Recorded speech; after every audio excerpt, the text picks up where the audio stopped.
Welcome to recipe house. আজ আমি বানাবো বিউলির ডাল।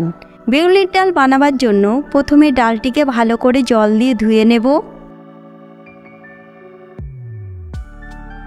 ডালটি ধোয়া হয়ে গিয়েছে। এবার ডালটিকে সিদ্ধ করবার জন্য একটি প্রেসার কুকারে দিয়ে দেব।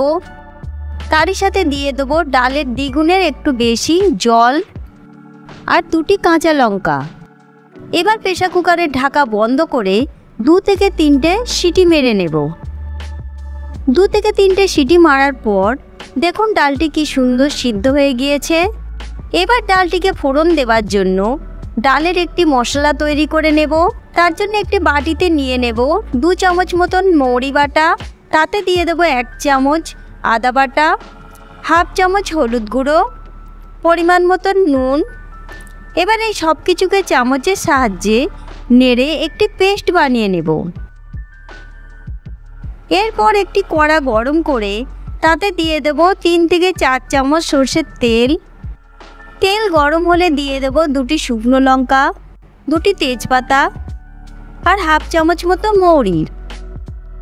ফোড়নগুলিকে তেলে নেড়ে ভেজে নেব। ফোড়নগুলি ভাজা হয়ে এলে দিয়ে দেব 1/2 চামচ হিং। হিংটিকেও নেড়ে হালকা ভেজে নিয়ে বানিয়ে রাখা মশলার পেস্টটিকে দিয়ে দেব। মশলার পেস্টটিকে সব কিছুর সাথে মিডিয়াম ফ্লেমে নেড়ে 1 থেকে 2 মিনিট ভেজে নিতে হবে। মশলাটি ভাজা হয়ে এলে সিদ্ধ করে রাখা ডালটি দিয়ে দেব।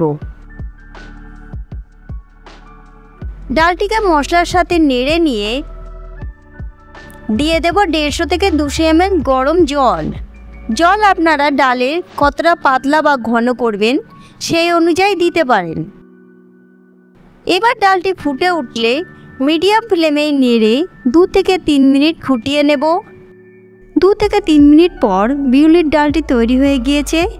এবার এটি পরিবেশনের জন্য একদম রেডি।